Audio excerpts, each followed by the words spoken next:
We also have a new grito. I heard about that. I didn't see it. I saw you post it on our thread. Yeah, we got a new grito. We got I got a whole slew of stuff for you now at the table. We have a tablet that has the sound bites all geared up and loaded up, but to make things easier for you, since you have limited space, I went ahead and have these programmable buttons that are right next to the laptop, just off to the left-hand side. So you can push those and you can generate sound effects too. Yeah, I saw that. That was pretty cool, man. You see all the money that we get from all the super chats coming back around. Yeah. What's up, Fernandez? Thanks for joining, man. Sam Salinas, good morning, guys. Yeah, we got the final four of the NBA playoffs now. I don't know if you have anywhere on there the video of Angel Reese getting fouled by Caitlin Clark. I got different perspectives on it, and I also have the foul that Angel Reese gave on Caitlin Clark a season ago. And this foul that she got, we're going to talk about it. It all comes back around, but it's a lot to do about nothing. Is it? Is it? It is. WNBA is investigating right now what happened after the fight. Yeah, I mean, they can investigate, and there's, some things that have been said, but at the end of the day, I mean, why you calling foul if you fouled harder? It's like, come on. I think these gals just don't like each other. That's really, at the end of the day, that's what it boils down to. Caitlin Clark hasn't ever won anything. Welcome to another episode of Area 210 Podcast with Mike Jimenez and Joe Garcia. Make sure to subscribe and hit that like button. Join the discussion as we broadcast live from beautiful West San Antonio. And remember to tip your host as it helps the show grow. What's up? What's up? What's up? How's it going? My name is Mike Jimenez. That's Joe Garcia. This is the Area 210 Podcast. I'm in Conroe, Texas. Joe is in San Antonio, Texas, but I miss the Alamo City very much, man. How you doing, Joe? I'm doing good, man. Had a good weekend. It was a very busy weekend that I had. I had to spend a lot of time with my nieces, and I have a ton of nieces.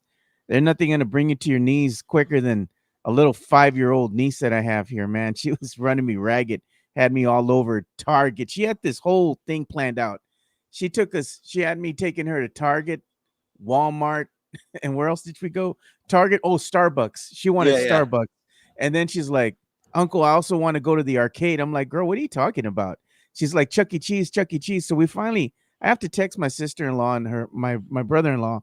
And he's like, oh, yeah, she's talking about main event. I'm like, I knew she's trying to finesse me, man. 5 years old. I'm like, this little girl, man. Hey, that's a fun time. That's a fun age, man. Last night I watched season 1 of Breaking Bad. I had never watched the show in my entire life. Chica had never watched the show in her entire life, which is an iconic show. Walter White, all that stuff, right? I had never seen it. So we got really into it, and we binged the entire season 1, all 7 episodes last night. We started around 7 p.m., ended around 2 a.m., watched the entire first season. We'll be on season 2 tonight, so that was pretty interesting. We also checked out the movie Sinners over the weekend. I saw, man, you all are talking a whole bunch of nonsense about this movie. It's a good film. It's a good movie. In fact, I saw an article from Variety.com that says that Sinners should be nominated for upwards of 12 to 14 different Oscar awards. Now, it was all right. I had a friend who was like, dude, it was From Dusk Till Dawn Part 2, right? No, it was not. But it was a good movie. Well, we'll talk about that. We'll talk about any other TV shows I should binge or we should binge. Maybe are there shows out there that everyone has seen but you haven't gone through? For example, I've seen some of The Sopranos, but I didn't run through it all. And I would like to revisit that after Breaking Bad. But again, my name is Mike Jimenez. It's Joe Garcia. We talk sports, pop culture, nostalgia. We go every Monday through Friday from 10 to 11:30. And we try to make this so that it's enjoyable if you want to listen to it later on at noon, 5 p.m. A lot of people watch this show at midnight. We're now posting our shows back on Spotify, which is fantastic.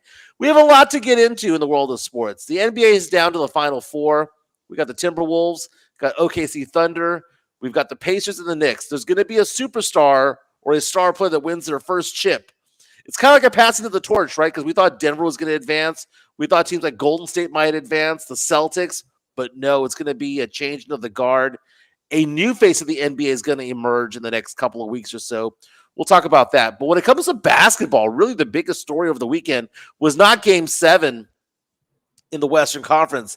It was actually Caitlin Clark against Angel Reese. It was Chicago against Indiana in the WNBA. More people came up to me and talked to me about that than they did about the NBA.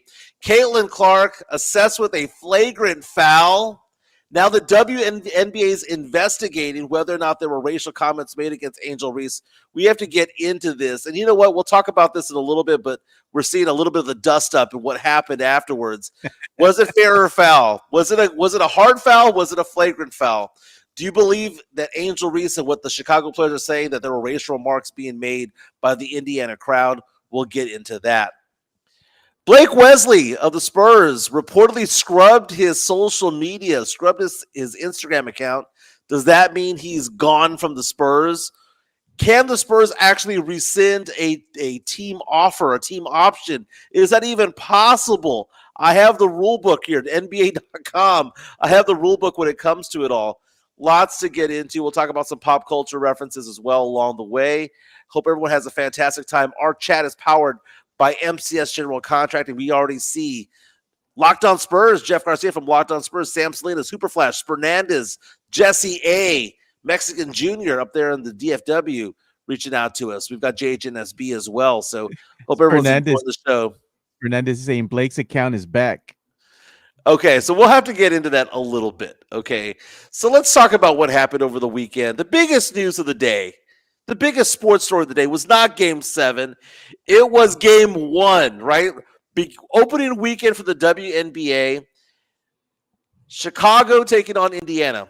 Angel Reese taking on Caitlin Clark. Now, it was a blowout. I saw this game. Chicago lost by 35. Chicago lost by 35. Indiana was in control of this game by the beginning of the second quarter on and dominated the second, third, and fourth quarter to win by 35. Caitlin Clark had a triple-double. Now, the big storyline of this game is what happened midway through the third quarter. Angel Reese was having a pretty decent game. Okay, she wasn't having a great game, but she was having a decent game. She had a double-double. I think she had 12 points and 17 rebounds in the game. But midway through the third quarter, she gets the ball down low, and Caitlin Clark swipes at her, and Angel Reese hits the ground. Angel Reese pops back up, starts jawing after Caitlin Clark. Caitlin's teammates get in the way. If we can go full screen on that, that'd be awesome. This is courtesy of ABC and ESPN. So that is the foul down there. Okay, now these two have history. So what is the history of behind them all? The history is that LSU and Caitlin Clark's college team went back and forth at each other for like 4 years, right? LSU won a title, but Caitlin Clark never did, right? Angel Reese did the whole thing. I have a ring. You know, when Caitlin Clark knocked her out of the Final Four back in the day. As soon as you saw Angel Reese wide We're open, gonna try to show a different angle. Sorry about the audio. Yeah. So the big question was that a flagrant foul? Did it deserve to be a flagrant foul?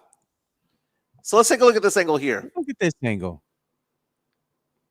Come on. Is it a flagrant foul to you, Joe? No, I'm gonna play one of my sound bites now. No mames otra vez. No mames, way. That's nothing, man. Again, let me show you something. When she's swiping down at the ball, right? You can see that she's swiping down at the ball. Angel Reese is just flopping. Okay. She's trying to sell the foul. So here's the thing. They have beef going all the way back from LSU against Iowa, right? And Caitlin Clark is the biggest star in the WNBA. But she's not the best player in the WNBA. She's not even in the top 5. Okay, when it comes to WNBA players, Caitlin Clark is probably the 7th best player in the WNBA right now. You know, she's not Asia Wilson. I don't even think she's Kelsey Plum. She's a good player, deservedly an all-star, going to be a first-team or second-team WNBA player, but she's not the best WNBA player. She's the most popular WNBA player. Angel Reese coming on in. Again, they had that beef with Iowa and LSU. Iowa getting knocked out by LSU, LSU winning a national championship a few years ago, Iowa then losing to South Carolina the following year. Okay, so they have beef. Angel Reese is also a star. Whether you want to say it or not, or believe it or not, she's also a star as well. Not as big of a star as Caitlin Clark, but she gets to be the foil. She gets to be the heel. She gets to be the one who's opposite of Caitlin Clark, and I firmly believe that Caitlin Clark needs Angel Reese in her life because she needs to have the villain.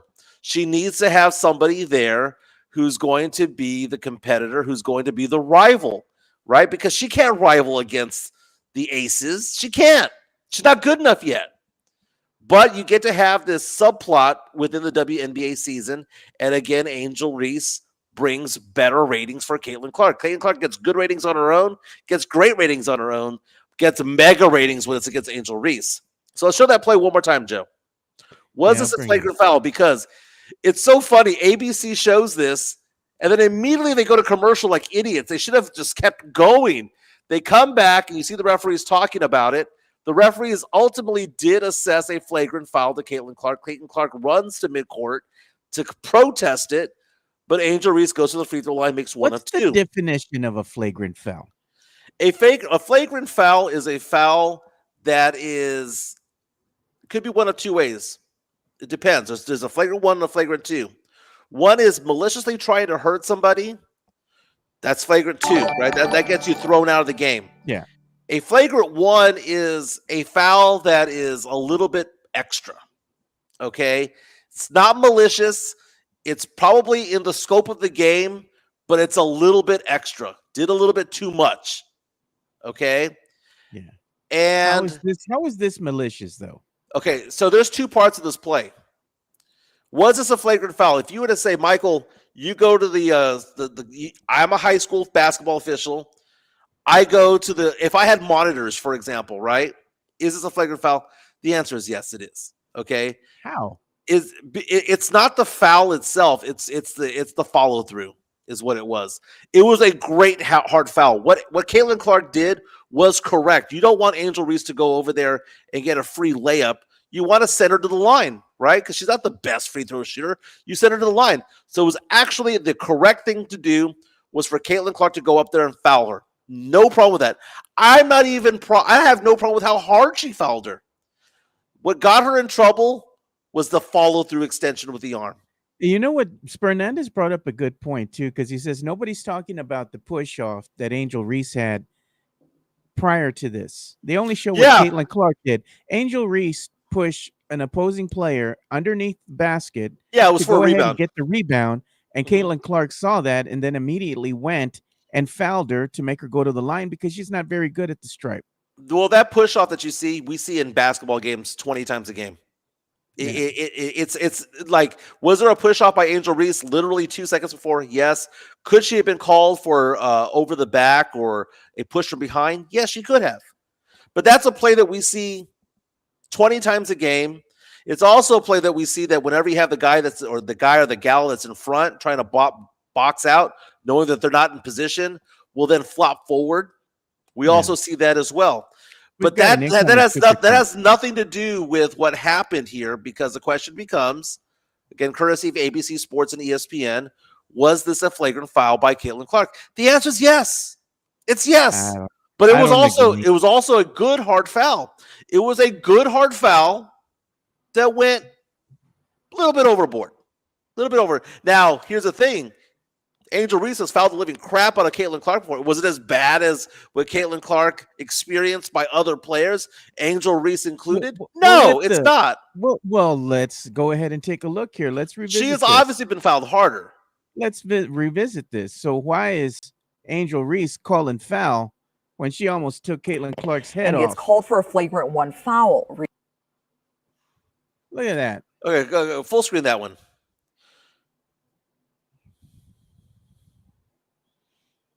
Go again. That's a foul. That's a foul, but that's not a flagrant foul. She knocked the crap out of her. Look at. She's going for a block. She's not even looking at her head. Oh, okay. Sorry, I was looking at 20. I was looking at 20. Come on. Play that one again. Play that one again. I was looking at 20. Yeah, that's a flagrant foul. That's a flagrant foul. I was looking at the ball defender. Now Sorry this about is that. more of a flagrant foul if I've ever seen one before. She's not even going for the ball; she's going straight for her head. That's at least a flagrant 1. If somebody wanted to call that a flagrant 2, then I'd believe it. Okay, come on. But it's interesting is that Caitlin Clark, especially when it comes to Angel Reese, can do no wrong. Oh, let's listen because Caitlin Clark is America's sweetheart. Caitlin Clark can go up to Angel Reese and punch her in the face, and people will think that there's nothing wrong with it, right? Because she's America's sweetheart. Let's listen to what she said in regards to the foul itself. Walk me through your perspective on the flagrant foul. What was the point you were trying to make to her? It's just a good take foul, If either Angel gets wide open 2 points or, we send him to the free throw line. Nothing malicious about it. It's just a good take foul. Every basketball player knows that. Okay, it was a good hard foul, and then she extended. That's it. Okay, you know how it's a flagrant foul? Because the officials spent 3 minutes looking at replays. Who else knows? It's one thing if it was called a flagrant foul on the court, because I don't think you could call it a flagrant foul on the court necessarily. You have to review that, especially if you have the ability to review calls. You can't review that in high school. The officials went there and looked at it. All 3 officials agreed that it was a flagrant foul. So guess what it was? It was a flagrant foul. And we got is it not supposed to be a flagrant foul because it's Caitlin Clark? Is that what we're saying? Because Caitlin Clark is America's darling right now in the WNBA. That it's and Angel Reese enjoys playing the role of the villain. Yeah. That Caitlin Clark cannot foul her too hard. It happened. It was a flagrant foul. The foul itself was a great hard foul. It was the push off afterwards that made it flagrant. It wasn't the foul itself. It was the follow through. It wasn't Caitlin doing that push off. That was Angel Reese flopping. Look at it again. I get it. Let's see it again. Let's see it again. I get what you were saying. I mean, she just look at there you go. I can't see it. So here's the thing. It's the follow through that got her. The foul itself. Caitlin Clark is correct. There it is. You don't send her to the line. Well, what's the phrase? Earn them. That's not a foul. That's the foul. It wasn't the first part. It was that part right there was a flagrant foul. Man, I've seen harder fouls on the court over there, Miller's Pond, bro. You know what? But you know what? Miller's Pond doesn't have 3 officials and 20,000 people in the stands. No blood, no foul, brother. Okay, look at it again. Look at it again. Look at it again. Look at it one more time. Show me that angle one more time. There you go. It doesn't matter as Spurs that it says it's a flop or not. The first part right here, the first part, perfect, not good. The hack down, the hack down is a foul. The follow through is a flagrant foul. Pushed her. She went down, swiped at the ball. Angel Reese flopped and threw herself on the ground because she's trying to sell the foul. Okay, you hack it down, you're fine. That other part is a flagrant foul, and it's textbook, Joe. It's absolutely textbook. And for Caitlin Clark to go off and pretend like she didn't flagrantly foul her, she didn't foul her. She fouled her. That was it. Foul, flagrant. Where's the flagrant? The flagrant was she had already fouled it. You can't foul somebody twice on the same play, Joe, because that's a foul and that's a foul. She didn't push her. So you're going to say that you can foul somebody after the whistle? She didn't do nothing to her other than foul her, and Angel Reese flopped to the ground. Joe, it is not a normal motion to do the arm whip that Caitlin Clark did. That is not a normal motion. That is a flagrant foul, and that's a textbook flagrant foul. She probably in retaliation for the player that I'm sure. And I don't. And here's the thing, Joe. I don't blame Caitlin Clark for hating Angel Reese. I don't blame her because you showed her take her head off last season. I don't blame Caitlin Clark for going after Angel Reese. I love the fact that she went after Angel Reese. I love that. I love the fact that she has a look in her eye like Joaquin Phoenix in Gladiator, the licking of the lips because she wanted to have that venom. I love the fact that it was a hard foul. Yeah, we got this super chat that we got to get to, Mike. It does not mean that it was not a flagrant, though. Just because people like Caitlin and hate Angel Reese does not mean that it's not a flagrant. It is a textbook flagrant foul. All right. Every time we get a super chat, here comes the money. Here we go. Money talk. Here comes the money. So we appreciate the super chat, Sam Salinas. And there he goes, Mike. You want to go ahead and read it? Yeah, it says, wow, from the guy who doesn't acknowledge Kobe's greatness and puts LeBron in the top 5, officially paying for that No Mames clip. Let's hear it. No, he wants. No mames otra vez. So guess what? It was a flagrant foul. But it was a flagrant foul that I welcome. I like the fact that they have beef. This is what makes it exciting. You don't have this necessarily in the NBA anymore. You have it in the WNBA. But what's weird about it is that Angel Reese is a good player. Caitlin Clark is a very good player, but neither one of them are necessarily that great yet because they're not top 5 in the WNBA. And probably Angel Reese never will be. That doesn't mean anything. It's just so funny is that people are like, well, it's part of the game. A double foul is not part of the game. Caitlin Clark fouled her twice. Fouled her, whistle, another foul. That is a flagrant foul because that means you're doing it on purpose. And I'm glad that she did. That's great. That's great for the sport. That's great for the drama. That's great for the theatrics. But guess what, Joe? It is a flagrant foul. It is a flagrant foul. Now, the next question is, did the crowd get racial towards Angel Reese? Because the team, Chicago Sky, says that they did. You saw this one guy going berserk in the front row. You can't be telling me that he was being clean out there. Of course racial shit was being said. Of course. It's Indiana, man. It's Indiana. Of course racial stuff was being said. I believe it. WNBA is investigating it, and they're trying to figure out what happened. But again, that's a bad look on the Indiana team. Because I understand that they support Caitlin Clark. And why do they support Caitlin Clark? Because she's great and because she's white. So what are you saying? It's the great white hope, and that's the greatest thing possible for the WNBA, and it makes it so wonderful. It makes it so great because it's no different than me and you, Joe. Why do we watch Canelo fight? Because the dude's Mexican, right? He's a super Mexican. If the redheaded Canelo was not Mexican and he was a black guy or a white guy, we would not care about Canelo. When Canelo fights, everybody's Mexican for that fight. We would not care. Viva Mexico. What's that dude from California that got busted for doping against Tank Davis? Ryan Garcia. Ryan Garcia. We follow these guys. Why? Not because they're good. We follow them because they're Mexican. So I have no problem with people who are white who love Caitlin Clark. That's great. You have a great white hope. That's amazing. But guess what? Cheer for her. Love her. Buy her merch. Watch her games. Go to her games. Just leave all the racial crap behind because that just ruins everything because it probably did happen. I wouldn't doubt it happened. I mean, it happens all the time in Utah. It happens in every NBA arena, and it probably happens in every WNBA arena. The only reason that has become an issue is because they want to go ahead and spotlight what happened between Angel Reese and Caitlin Clark. Why? It's good for ratings. It puts people there in the seats of the arena. It's much watched TV, and it's all because of the drama and the theatrics that both said players bring to the game. They both need each other. They know it's good for ratings. They know people are going to watch when they go up against each other. It's all convoluted nonsense to me, man. JHNSB says color has nothing to do with why I support Clark. That's not a blanket statement for everybody. But there is a big percentage of the crowd that's there that does.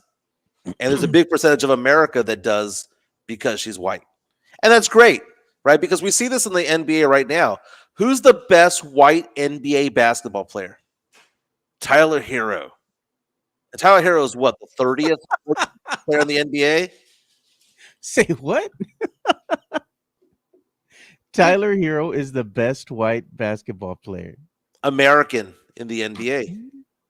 Right? Because Jokic ain't from here, right? Luka Doncic ain't from here. You can go all the way down the line. It's Tyler Hero, dude.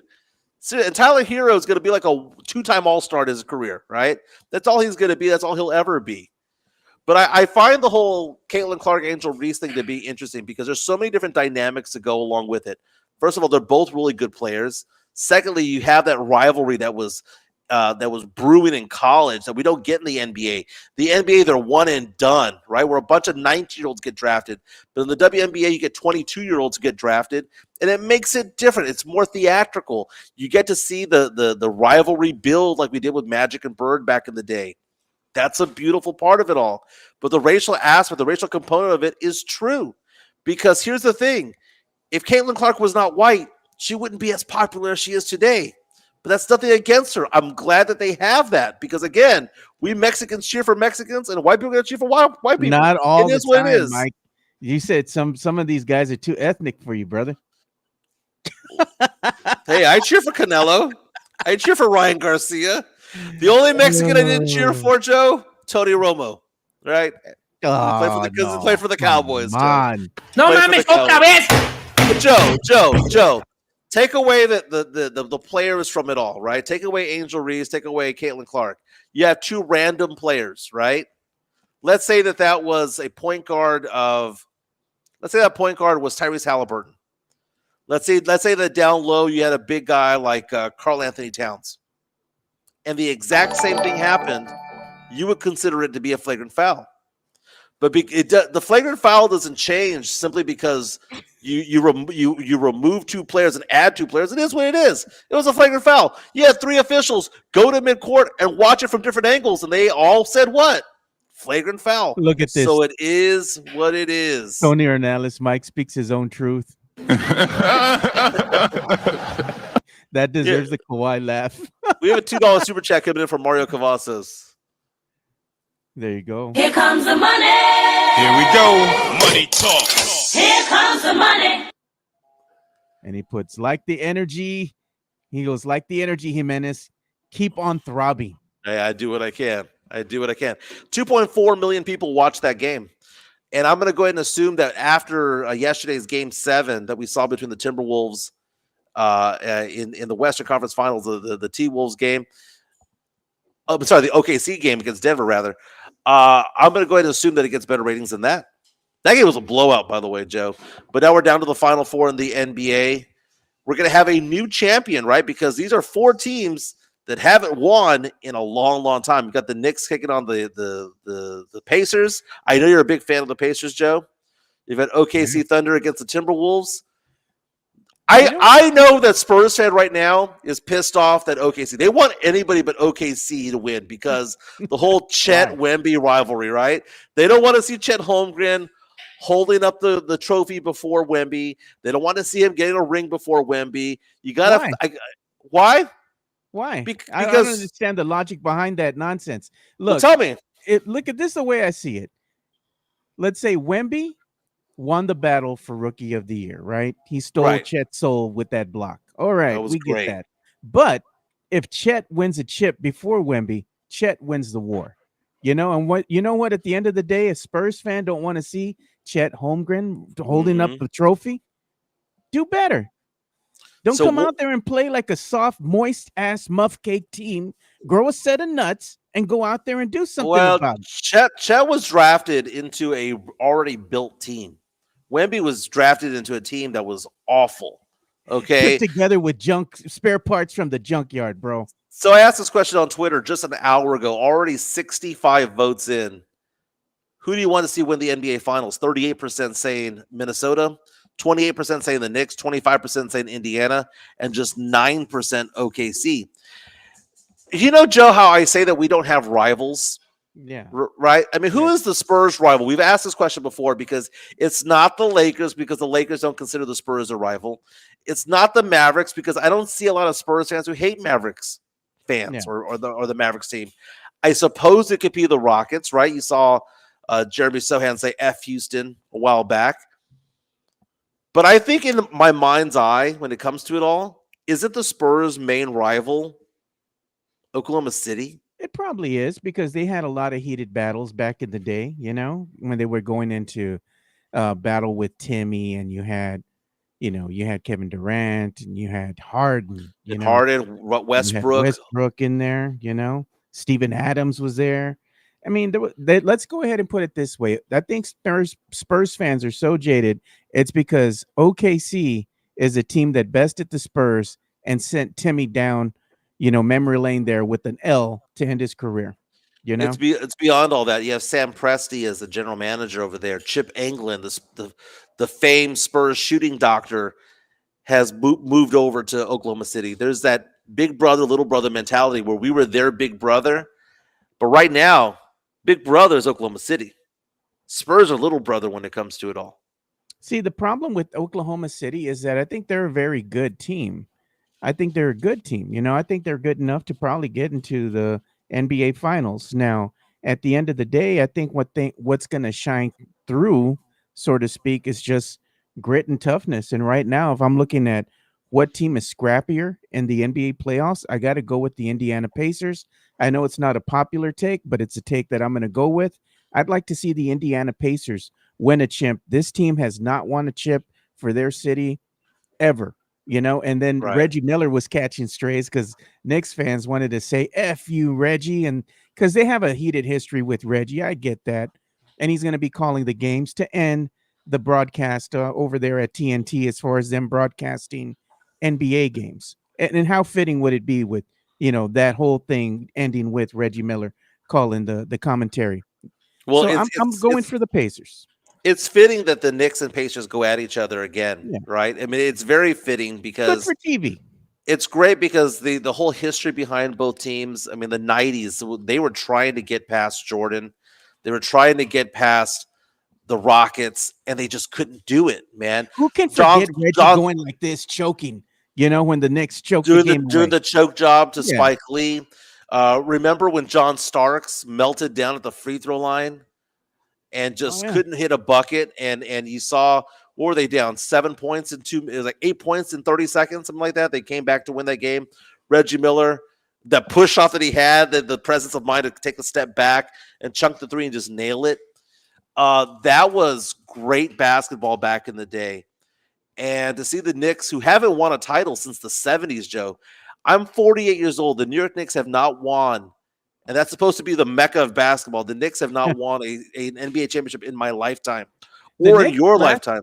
Knicks' last appearance in the NBA Finals, I believe, was in 1999 against the San Antonio Spurs. They had gone to the Eastern Conference Finals, but they were never able to make it back to the promised land again. So it's been quite a drought for New York Knicks fans. And the New York Knicks have been choking a lot of these games away and disappointing the Knicks fans. And you saw the way the city responded when they went ahead and beat the Celtics and they moved on now to the Eastern Conference Finals. Can you imagine what's going to happen to the team if the Knicks actually win the whole damn thing? Are they going to burn the city to the ground? God. Who would be the new face of the NBA when it's all said and done? Is this just a one-off? Because Boston's basically dead in the water right now. Yeah. Right? Jason Tatum's injury is going to take him well into next season. He may not even come back next year for all we know. Right? So Boston's basically dead. Cleveland paper tigers, man. Like you called it, Joe. Cleveland just racked up a lot of wins, but had no toughness for that team. But now you look at who's left in the NBA right now, the Final Four. I mean, in the East, Tyrese Halliburton, who was called the most overrated player by NBA players in the athletic.com. You have him who could potentially win a chip. Jalen Brunson, who played for the Mavericks for so long, going over to New York. They built that team around a lot of Jalen Brunson's former college players, teammates. He has a chance to win. Then you have in the Western Conference, SGA. You have Ant-Man. Someone's going to become the face of the NBA, the new face of the NBA. That's fun. Jokic is Denver's not going to win any more chips. No, Jokic is even said that. The Lakers are too old. Golden State's is getting too old. You have other teams out there that have passed their prime. The window has closed on Denver. The window has closed on Golden State. The window has closed on a lot, probably Boston as well. The best two teams right now that the spotlight's going to be on is going to be Shy and it's going to be Ant-Man. I think they're setting up Ant-Man to be the next face of the NBA, and rightfully so. I mean, he's got a great personality out there. Talks a lot of crap. Is exciting. Is an exciting player to watch, and you're seeing both the Timberwolves and OKC in the Western Conference Finals, and that's good for TV. That's going to be good for ratings. Both teams are going to be going at it. Now, on the flip side of things, you have another rivalry with the Pacers and the New York Knicks. Unfortunately for the New York Knicks, I don't think they have the toughness to beat the Indiana Pacers. I believe the Indiana Pacers will go on to the NBA Finals. Now, the other thing is they're like, well, who's going to want to see the Pacers versus the Timberwolves? Well, hold on there. I think that the OKC, even though Spur fan hates them to death because they don't want to see Chet win a chip, I think you might see OKC and the Pacers going at it in the NBA Finals. Is it going to be let's say, a really highly touted NBA Finals? Probably not. But again, you're looking at all these teams that are in the finals right now and their conference finals. None of these teams are going to come out here, no matter who the matchups are, that are you're going to be out there and saying like, wow, this is going to be a great team to watch. I'm excited. They're going to bring in the ratings. It's not going to be that way. You know, I mean, it's good for business if you have New York, don't get me wrong, because it's a big market team. They haven't been there in quite, some time. That would be a great storyline to go ahead and spin. But at the end of the day, are you going to get up for watching the New York Knicks versus the Timberwolves? Probably not. New York Knicks versus OKC? Okay, probably. I could see that. But the Pacers, if they go, no, Mike, who's going to watch them? No one's going to want to watch the Pacers. Exactly. Okay.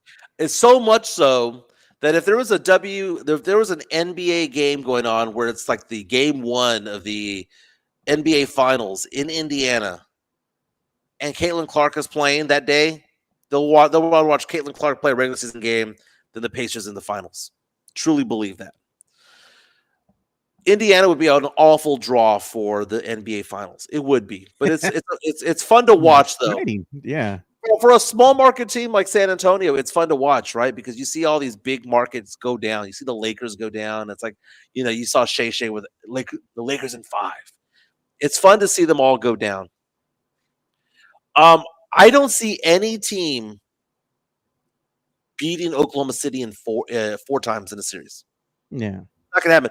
We saw Oklahoma City go down in a series, have home court stolen. But what I tell you, Joe, the best team always wins a 7-game series. Always wins a 7-game series. There's no way in the world Minnesota is going to win the series. And we got another incoming super chat we got to address here, and thank you so much for that. Here comes the money. Here we go. Money talk. Here comes the money. And it's from Taco Tuesday. Ant's personal life will keep him from being the face of the league. Well, you know what? The same could be said for one Rudy Gobert. He just kicked out his pregnant wife and his child. I saw that Day and gave him the boot and said, "Be gone." That's a very good point because Anthony Edwards has like several baby mamas, right? Is that the whole thing? Is he the one who cut a check for 18 years of child support at one time? He said, "Here you go, man. I'm done. I want nothing to do with the kid." I told the baby mama to leave. Yeah, that could prevent him from being the face of the league because, I mean, it has to be marketed, right? Yeah. And the fact of the matter is that Minnesota is not necessarily the place that the NBA wants to have their star player, the face of the franchise, be. It was hard enough for Milwaukee and Giannis to be the face of the to be the face of the league. Oklahoma City is interesting, man. They're going to win the title, and Spurs fans are going to get all butthurt about it. I hope they do. I hope they do. They're going to win. They're going to win it. If you don't like Chet holding up that trophy, then hopefully your team will get better. I want this San Antonio Spurs team to get better. I want them to play with some grit, and play with some nasty. And hopefully, when they go ahead and have that NBA draft, they can go ahead and draft said players that are going to help this team get better. But if you don't like seeing your rival go out there and thrive, play better. That's all you got to do. Boils down to how bad do you want it? There are different parts of the rebuild. Oklahoma City was in a full rebuild after losing Kevin Durant and Ibaka and all those guys back in the Westbrook and Harden and all those guys. They're about 3 years ahead of the Spurs when it comes to their rebuild, right? And I know that they're a very young team, but they started the rebuild faster and earlier than the Spurs did. So we hope that the Spurs are going to be as good as Oklahoma City 3 years from now, like OKC is today. But I don't see any team beating OKC 4 times in a series. Look at Sam Salinas. He goes, "What the hell are you talking about? What Spurs fans out there saying they hate OKC and don't want them to win?" It's an untruth. Well, Sam, let's go ahead and look at that.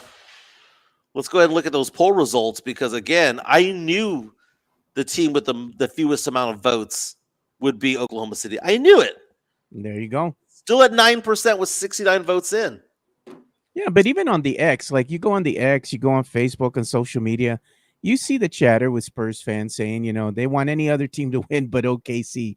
They don't want to see Chet hold up that trophy. And it's just because you have the narrative of Chet versus Wemby and which is the better player and, all these other things that go on. But they have a lot of other things. There's Spurs connections there, Sam There's a vocal hatred. There's a vocal hatred. There's a silent hatred, Joe. Do you believe that? Yeah.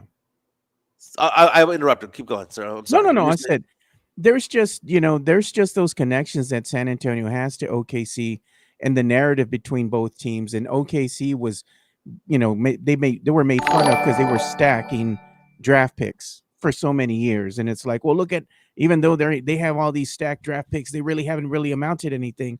And then lo and behold, what's happened is that the Spurs have fallen behind in the Western Conference while all these other teams have surpassed San Antonio. And now you see the fruit of their labor come to fruition here. And, you do got a little bit of jealousy there. If you're not kind of upset that OKC is flourishing, Timberwolves are flourishing. When you look at the Timberwolves of years past, they weren't a very good team at all. And the Spurs were still ahead of them. But slowly but surely, the Timberwolves have surpassed the San Antonio Spurs in the Western Conference. And it happens. I mean, every team goes through a rebuild. The Spurs had gone through theirs. Now they're in a reloading kind of mode. But if you want the San Antonio Spurs to have some relevancy here in the NBA playoffs and get to the conference finals and all that, it all starts with what's going to happen in this year's draft. And the team is just going to have to go ahead and play a better caliber of basketball because you see the disparity between very good teams and the San Antonio Spurs team, which is just It's a talent.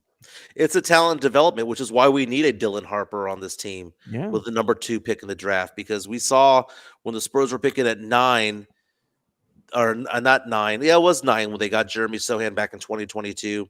You see Oklahoma City behind us getting Jalen Williams, and one's an all-star and the other one may not be here. Well, the other one might be what next year, Joe?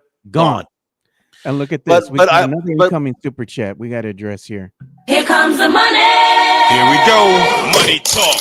Here comes the money. Thank you, Sam. We appreciate it. He says, I officially dubbed today No Mames Monday. Gotcha, brother. No mames otra vez. They like that for some reason. You know what? Nobody's paid for the grito. And I know. Brand new grito. We have a brand new grito. Okay, so that's going to take $5 to have the brand new grito. No, but I was going to the point that I think Spurs fans verbally and outwardly hate the Houston Rockets more than any other fan base, more than any other team, more than any other city. But when it comes to low-key, I think Spurs fans low-key hate OKC. They won't say it. It's not sexy to say because it's like, what have they done? Oklahoma City has not done anything to deserve any hatred. We can see Dylan Brooks with the Rockets. We can see Amen Thompson with the Rockets be jackasses towards Spurs players. Yeah. And you can go, okay, there's venom there. It goes back in time to the 90s and all that stuff. I get that. I don't think Spurs fans necessarily hate OKC Thunder. I think we're jealous of them. Look at JHNSB comes in right on cue. They are envious of OKC. That's exactly it. JHNSB. We both hit the nail on the head at the same time. Spurs fans are envious of OKC because they develop the players better, because they draft better, and because the people who are developing them and drafting them happen to have played or worked for the Spurs at some point. That's the problem. Are the best that the Spurs had went to OKC, and now they're winning over there, and we're left with the ashes of what was left. Let's give some love to MCS General Contracting. They powered the chat with that Diamond Heart Concrete. Let's give some love to Chris Leha and the fellas. MCS General Contracting, more than 30 years of combined experience in concrete placement. They are the best in the business. Honest pricing, high quality work. They get going on house foundations, driveways, concrete patio decks. If you want to extend the deck, Extend the driveway. If you're a business and you need to put together a slab, a parking lot, or other concrete placement services or sidewalks, reach out to MCS General Contracting at 210-774-9155. They're confident in their skills, so give Chris Leha over at MCS General Contracting a call at 210-774-9155. And thank you for being a sponsor of this show. And how hard is that concrete, Joe? Diamond hard. Diamond hard concrete. There's that number 774-9155, 210-774-9155. They do a fantastic job, right? We talk about what they can do. They can do slabs. They can do sidewalks, become ADA compliant, parking lots, swimming pools, courts, basketball courts, paddle courts. They can do it all. MCS General Contracting, 210-774-9155. Let's shine the spotlight on me. Show me some love. My number, 210-508-0369. 210-508-0369 if you have any financial needs when it comes to investments or insurances. Been in business for 19 years, doing retirement planning, doing insurance planning as well. Life insurance, disability insurance, auto, home. Maybe you have an old 401k, old TSP account. Looking at you, Spernandez. Old TSP account, old 401k type of account. We should come over to me, can help you out with an IRA, help you out with an annuity, whatever you guys need. 210-508-0369. I just called out Spernandez there when it comes to it all. By the way, what does a good book say? Ask and you shall receive. Jason Garcia coming in right now, Pacific Northwest, listening from Portland, Oregon. Here comes the money. Here we go. Money talk. Here comes the money. Thank you for that super chat, brother. $4.99 super chat from Jason Garcia saying he wants to hear the new Grito and Pink Floyd Money for a super chat. And there you go. You paid for the Grito. You're going to get the new Grito. Here we go. This is actually powered by MCS General Contracting and one Christopher Leha here.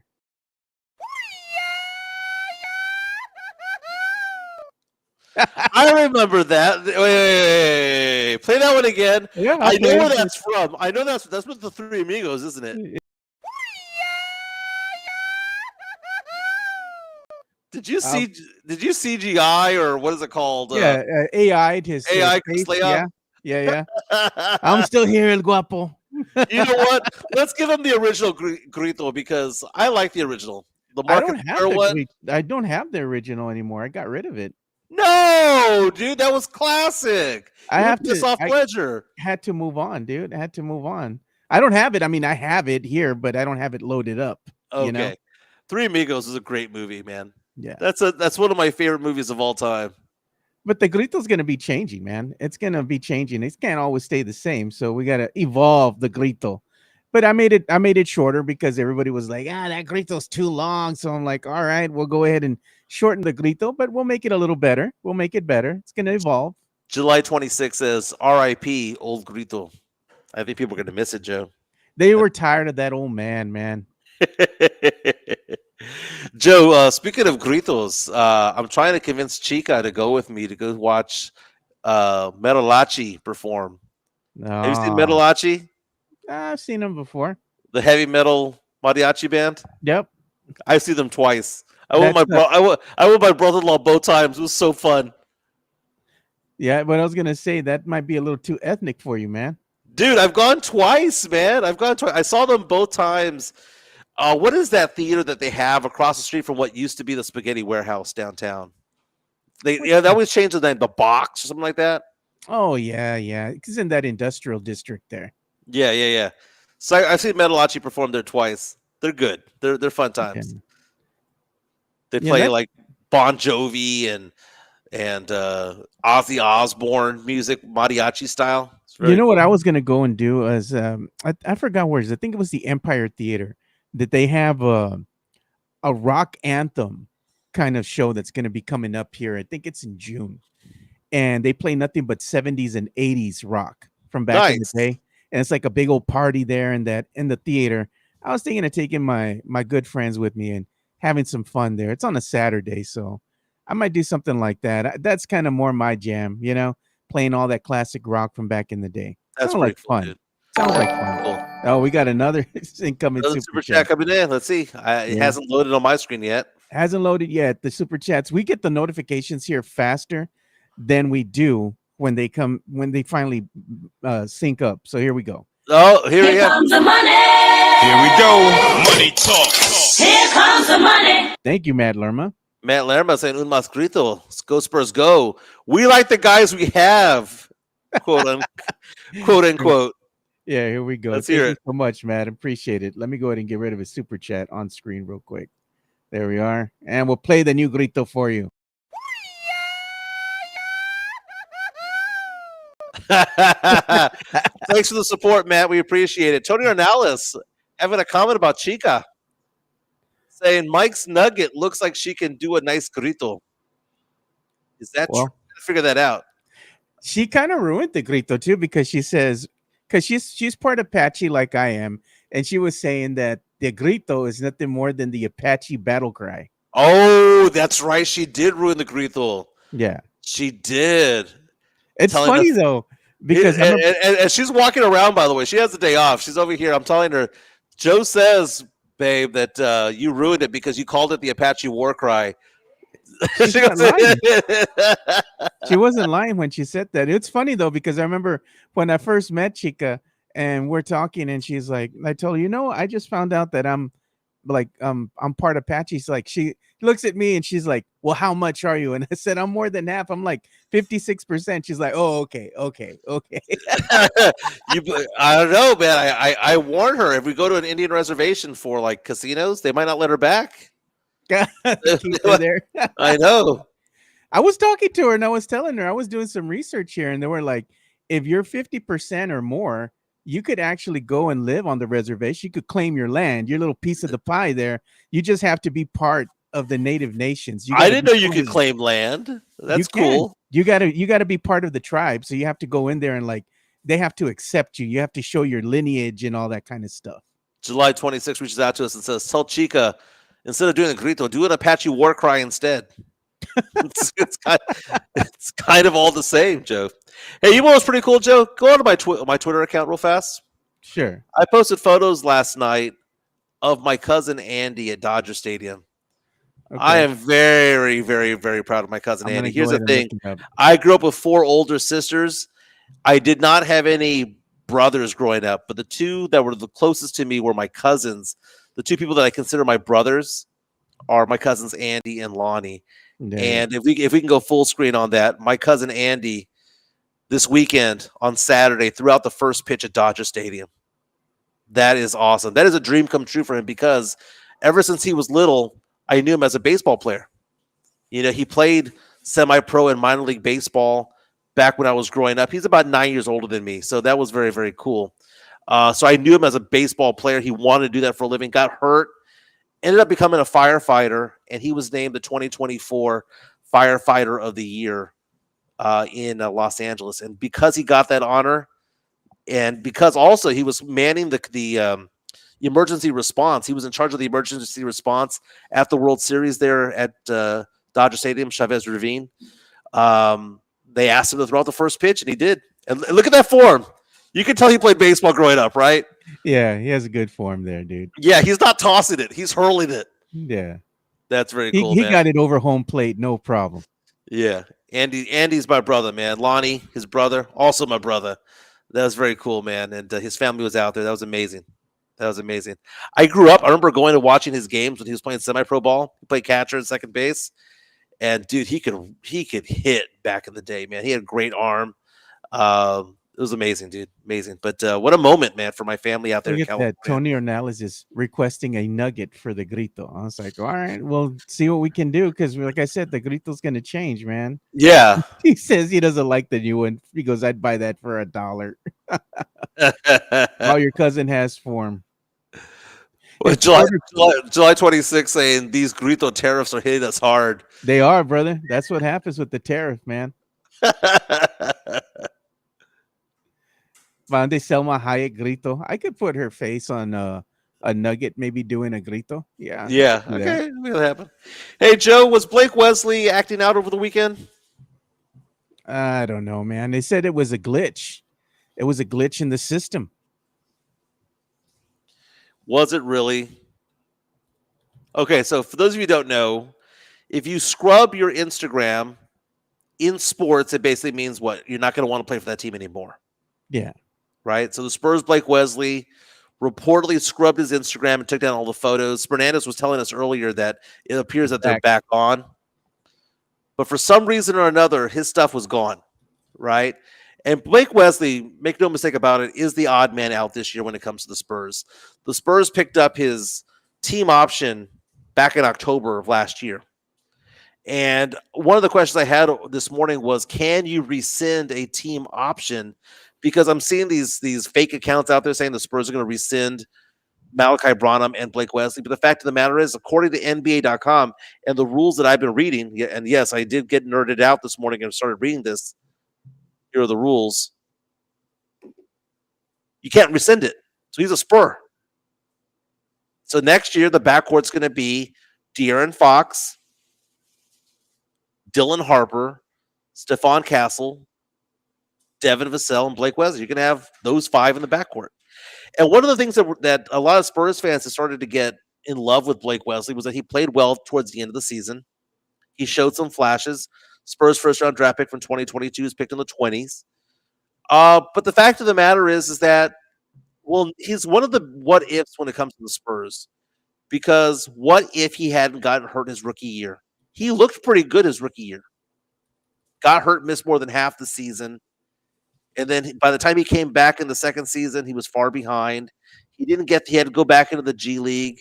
He didn't really get things going until last year. But then the ping pong balls went a certain way, and the Spurs are going to pick Dylan Harper number 2. Yeah. So Blake Wesley, even if a player ahead of him gets hurt, a player ahead of him gets injured, he's not going to get any playing time. He's going to be the last guy on the bench, which is sad, but that's just how the things all happened. So what did you think, Joe, when you saw Blake Wesley scrub his account? I think it's a lot to do about nothing, man. I mean, who knows? I mean, he could have just been. And this is what I remember back in the day, too, that DeJounte Murray used to do that quite often, especially in the summertime. And what happened to him? Be something that goes and coincides with that, like, hey, you know what?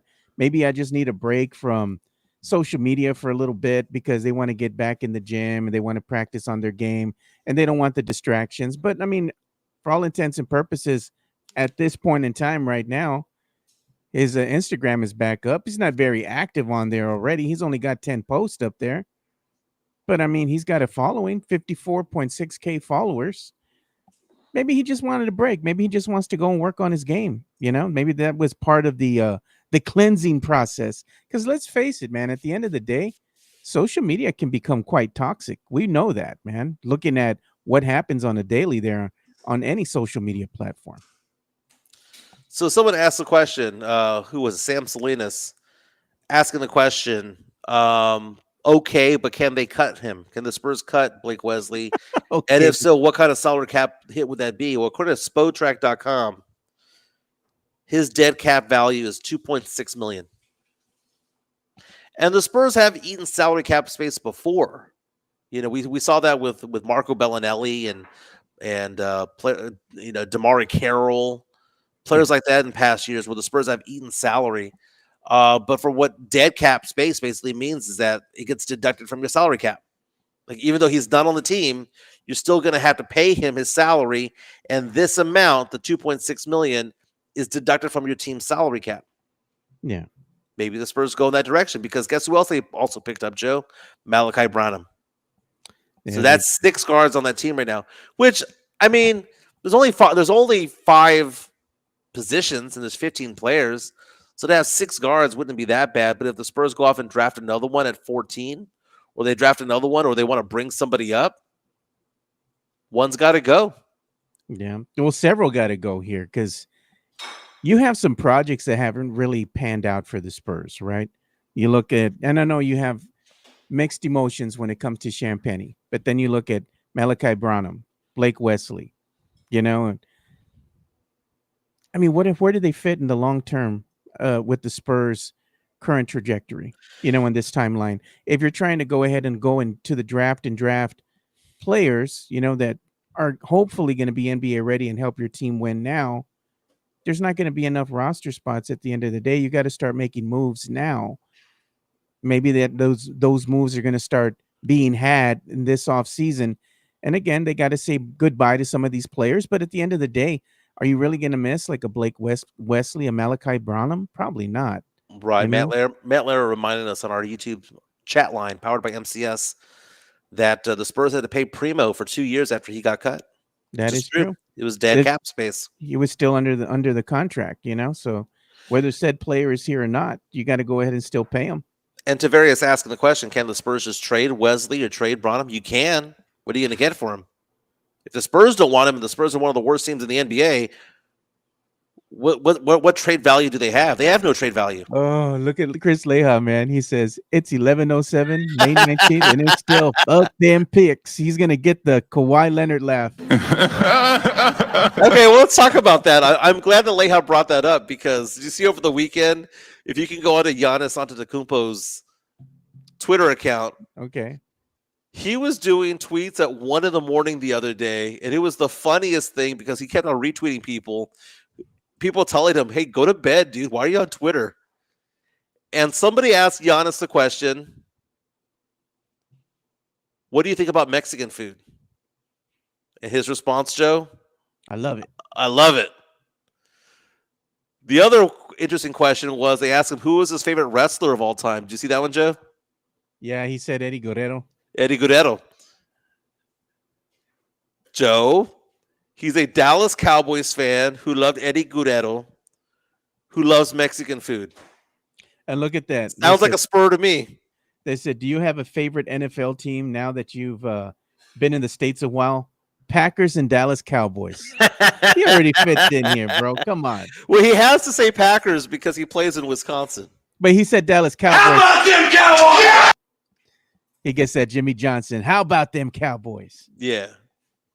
That's funny, man, because where do they say Giannis is going to end up? He's going to end up either in San Antonio or Houston, right?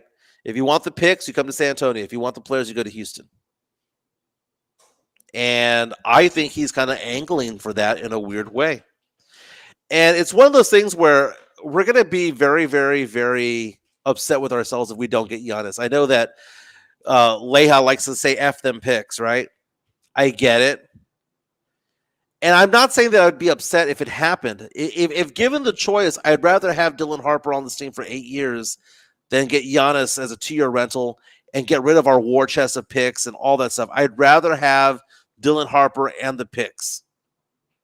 But if the Spurs package that and say, no, we're going to go get Giannis for 2 years, and we're going to pair Giannis with De'Aaron Fox and Wemby and Castle, I wouldn't be against it. You're not going to hear me cry about that. We'd be one of the contenders for the Western Conference if that happened, Joe. Yeah. We're going to do something here that's going to be fun, though. Kind of moving along with the topics here. Yeah. I saw this from Spurs Muse on X, and I thought it would be a fun topic of discussion here. The Spurs bench Mount Rushmore. Who would make your Spurs Mount Rushmore? The bench players here. And of course, you got to have the GOAT on there. Number one would be no doubt Manu Ginobili. The two at the end are no-brainers. Patty Mills and Malik. And Manu. No, Malik and Bonner, the person who posted this obviously is showing their age. They can't be older than 35. I mean, Malik Rose, he was a good high-energy player, but he was undersized at his position, and he was more of a detriment than he was anything else out there when he would play in these games, because he's usually getting cooked because he's having to guard somebody who was bigger than him, and he was going to get cooked in the paint. But he did go and get the 50-50 ball, rebounds, give you that energy. He did a lot of little dirty things out there. But at the end of the day, the persons that I would put on this Mount Rushmore, where's Robert Horry? He ain't getting no love. That's why I put out my fingers like that, Joe. Number 5, Robert Horry belongs on that list. Take out Malik Rose, put Robert Horry. Robert Horry, who hip checked Steve Nash into the scoreboard, into the scores table back in the day. Big Shot Bob, who knocked down all those threes in game 6 and 7 in Detroit. Both games against Detroit to win the finals back in 2005 rather. Give me Big Shot Rob. I'd rather have that. Bonner's one of the team leaders all time in 3-pointers, but come on, man. There are better players than Bonner out there. There's got to be like Mario Ellie. I mean, I would pick a player like Mario Ellie. But why though? Mario Elie had a quick stint with the San Antonio Spurs. But Bonner overall, was there for a long. Bonner was there for a while, so maybe there is an argument there. Yeah, I mean Bonner, the Red Rocket, the Red Mamba. He was pretty clutch when it came to shooting threes. You know, I'm just gonna say, not like, you know, he was out there for anything other than just doing that, but he had some memorable games as well. The other person that I would say deservingly so deserves a roster spot, maybe, or an honorable mention at least. What about Steve Kerr? Steve Kerr, that's a good pick right there. Matt Lerma says, does Manu really have to count as a bench player? I know he was, but like, come on, man. Because Manu's a Hall of Famer, right? Yeah. He was a six man of the year back in the day. But the question is, bench players, he is up there. I just want Spurs fans to realize that there's more to this team than just the Tim Duncan years. Kind of like there's more to the Cowboys than just the 90s. You know, there was a past, present, and future of the team, and we disregard certain players. Like if you ask me who the best point guard of Spurs history is, it's Alvin Robertson. Well, I don't know about that. I guess arguably, and this is arguably, it's not going to be a popular opinion. Rod Strickland. I liked him back in the day, early 90s when he played. He's always going to be known for the fiasco that was the pass. Which, yes, it was a bad no-look pass against the Portland Trail Blazers. Yeah. Dude, if you look at the record books right now, 4 of the top, I believe, 11 years for most steals in a season is Alvin Robertson in a Spurs jersey. Yeah. He holds a record at 301. That is a record that may never be broken in NBA history. He's one of 4 players to have a quadruple double. The other ones being, David Robinson, Hakeem Olajuwon. You look at Alvin Robertson's stat line. He was a point guard who made the All-Star teams, led the league in steals multiple times. Alvin Robertson, if it wasn't for the legal troubles and him being a jerk off the court, would be considered to be one of the great Spurs of all time. Yeah, but he's not. You know, Tony Parker gets to have that love. Tony Parker's in the Hall of Fame. But I bet you if Parker played against Alvin Robertson, Robertson would pick his pocket more often than not. Yeah, what other Spurs player coming off the bench could you say deserves either to be on the Mount Rushmore or deservedly so deserves an honorable mention at the very least? There's probably somebody in the 70s, like a Kobe Dietrich, you know, that might deserve that type of love. You know what? I mean, for a long time, Avery Johnson was a backup too.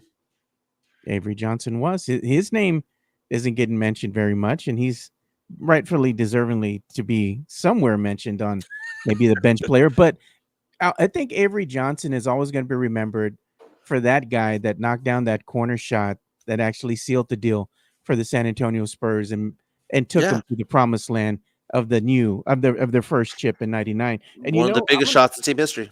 I want to share a little bit of nostalgia because I saw this earlier today and I thought it was pretty cool. It's pretty fitting to show just how far the Spurs have fallen compared to the glory days of years past.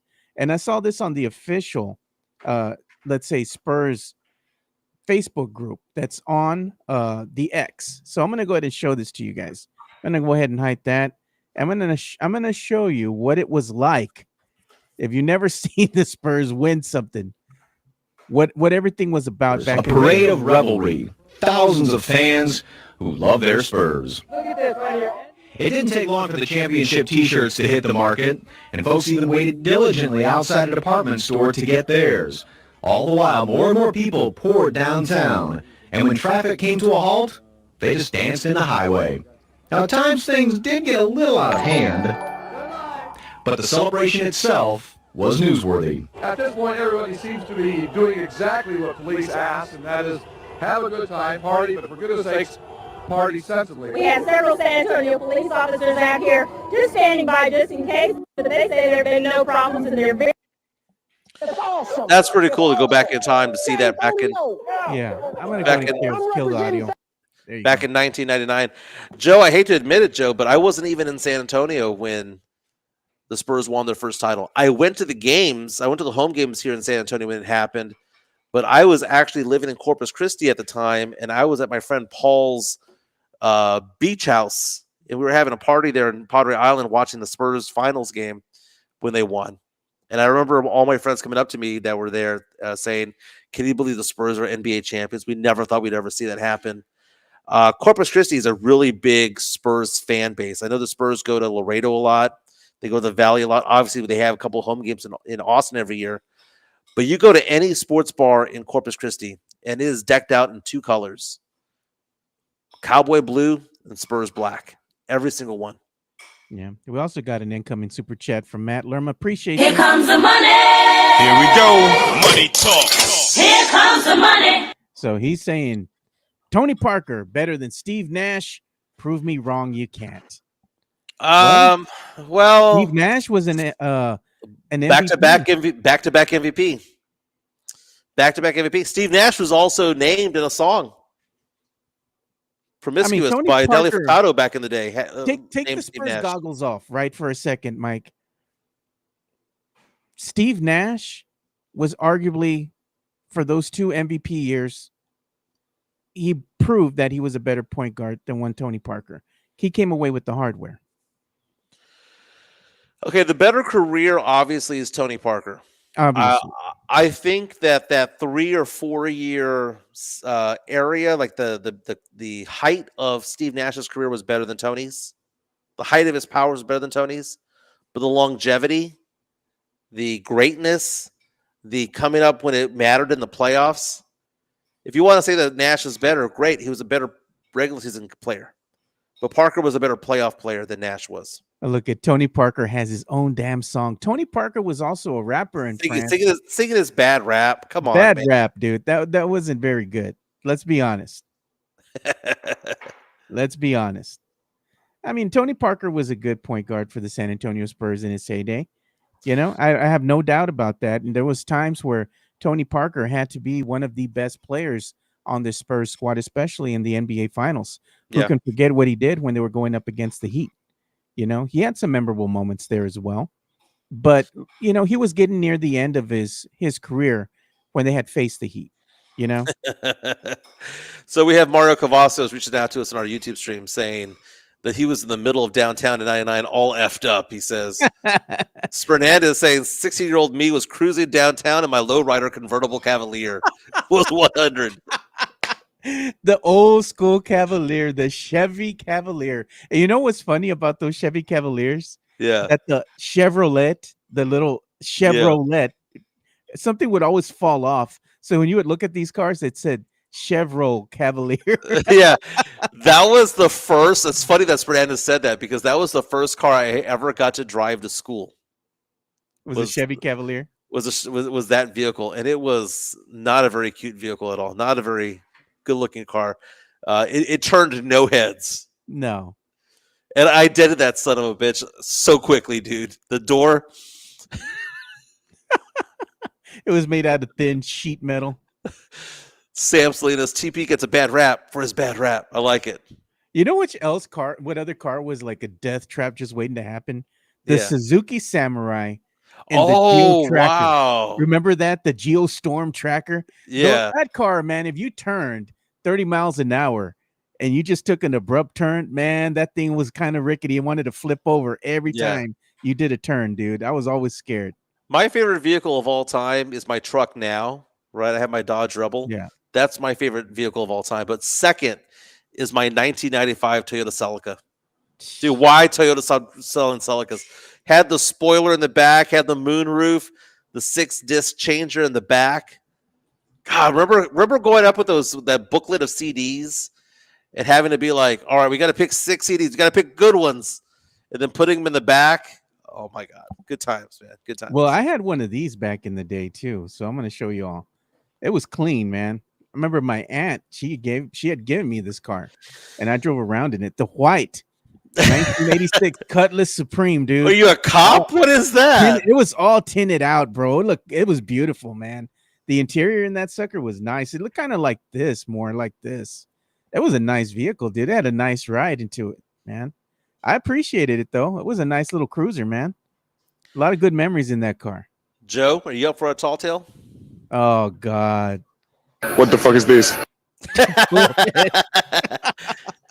So Chica and I were out here talking yesterday, and I told her a story that she says is a tall tale. She's calling me, what's the nickname she has for me? The embellisher. The embellisher. So I was telling a story that I don't think I've ever told you before. I don't think I've mentioned in the 2 years that we've been here, but I got reminded of it yesterday. Back in the day when we would go clubbing downtown, there was a club downtown called the Vault. I don't know if you remember the Vault, but it's across from where Planet Hollywood used to be, that area right there, right? So we wanted to go downtown, and I wanted to go get some money, some cash, because you need to pay cash for cover. And I parked my car, and I go out to the Wells Fargo downtown, that big ATM at the big Wells Fargo bank downtown. And I thought about it, and I was like, you know what? It's kind of shady downtown. It's late at night. It's a weekend. A lot of homeless people around here. Maybe, just maybe, I should take something to protect myself while over there, right? So, being a tennis player, I had a graphite tennis racket, and I took it with me to the ATM. I'm taking $60 out of the ATM, punching in my code, boop, boop, boop, boop, boop, punching in my code. And as I'm turning, and I have this tennis racket at my feet with the handle basically at my crotch, right? A little bit of protection. It's standing up. I'm not holding it in my hand. It's between my legs, right? As I'm turning around, this guy tells me to give me the money, right? And he has a knife. The knife has a small blade, right? It's a glorified box cutter at this point, right? But it's still a knife is a knife, right? I'm not saying that he came out with a machete. I'm not saying that he came out with a butcher knife. It wasn't a Crocodile Dundee. That's not a knife. This is a knife. It wasn't one of those. It was a small blade, right? And he tells me to give me the money, right? He's about 2 feet from me. I picked up my tennis racket, and I just did one of these motions. And he looked at me. He looked at the racket, and he just walked away. Okay. Oh. How about you, cowboy? Got a moron here. Is that it? That's what I'm looking for. Do you believe that happened, Joe? Because that happened back in like 98, 2000, right around then, back when I was in my early 20s. Soundbite. Which is the one? My detector test determined that was a lie. That's the one I'm looking for. Chica, let's play it again. Chica, my detector test determined that was a lie. He's playing the Maury Povich. The lie detector test has proven that is a lie. The embellisher strikes again. That's what Chica tells me. She goes, Michael, the embellisher.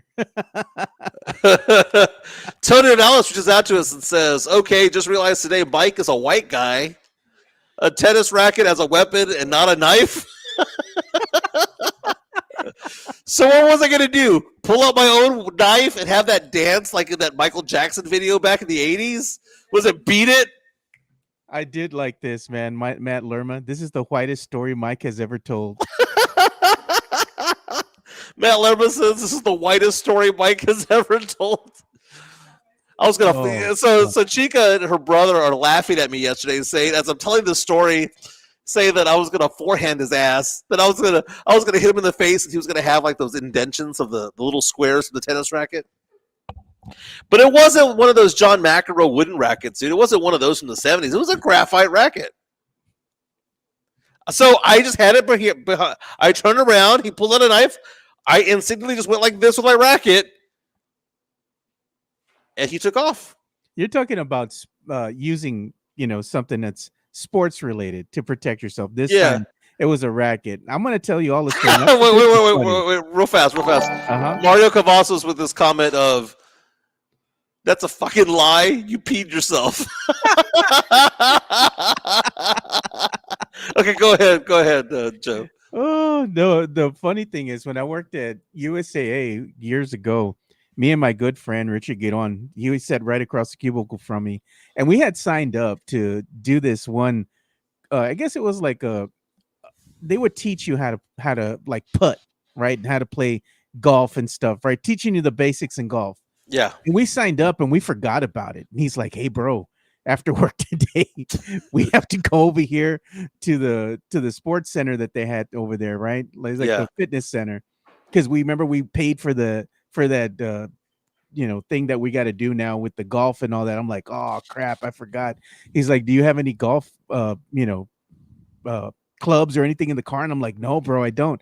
He goes, man, what are we gonna do? I said, I don't know. I said, he goes, you know what? Let's go to the Goodwill. He goes, let's go to the Goodwill right when we get something to eat for lunch, because there's a donation station. And this son of a bitch had us pull up to the donation station, and there was nobody there. And somebody had dropped off these old golf clubs. They looked like they were from like the early 80s or something, and they were called the Golden Bear. Oh, yeah. So we took those golf clubs and we just used the little putters that came with it, and we just took it out to our class, so they could show us how to putt. And we're there with these ancient golf clubs, dude, the Golden Bear. We made the best out of that situation, but I thought it was funny, dude. That's like, awesome, dude. You have any golf clubs? No. Let's go to the Goodwill, stealing from the freaking donation station. Look at did Jimenez say he put tennis rackets between his legs? Yes, I put not tennis rackets. I put a tennis racket between my legs. Tony says Mike should have gone to Alamo Heights instead of Holmes. God. SR 2001 says, okay, Juanito McEnroe. And look at this. Jason says he'll drop $5 for an off-camera Chica war cry. Okay, so Jason Garcia, who's watching from Portland, Chica, says that he's going to tip us $2 right now. No, $5. Oh, no, $2 right now. He already tipped right $2. Now. He's already tipped $2. He's going to tip $5 if you've done that. Doesn't have to be on camera. He says off camera. He wants to hear your Apache war cry.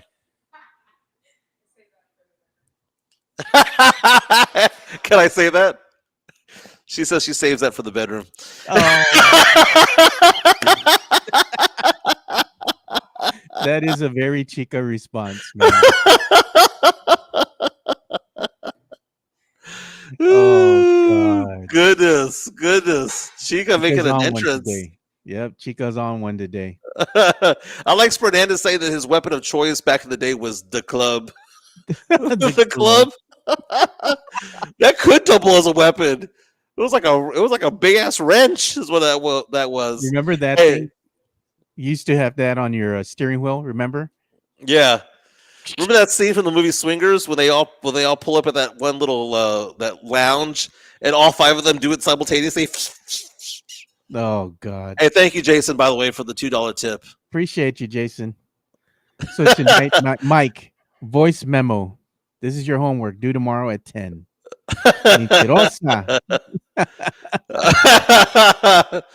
That's funny, dude. That's funny. Yeah. Joe, let's get some love to Jeff Garcia from Locked On Spurs. He's on the chat right now for your daily Spurs content. Locked On Spurs is your daily Spurs podcast, hosted by Jeff Garcia, the lead Spurs writer for Ken's 5 San Antonio. Jeff has a healthy plethora of guests all the time on the Locked On Spurs podcast.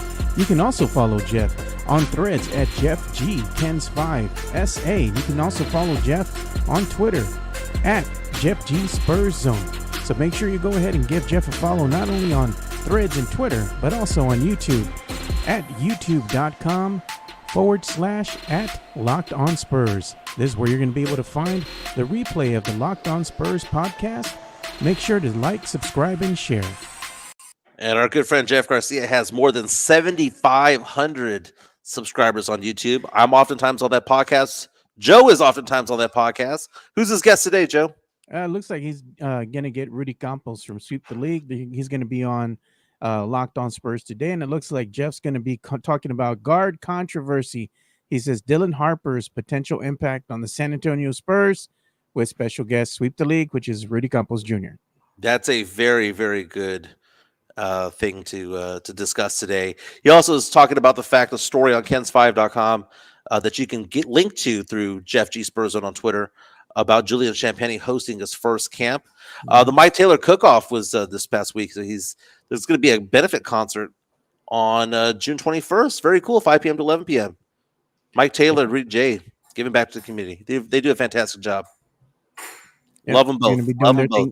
You know what we got to do as we start bringing the show to a close here is that we got to kind of talk about the movies that we watched this weekend, because I did spend a lot of time with family over the weekend. So I Yeah. spent a lot of time with my little niece and my other niece together there. They ran me ragged for most of the day. Then I had like an hour break in between there, like from 5 to 6. And then I had already brought movie tickets to go and take my sister-in-law and all my nieces to go see that movie. What's it called?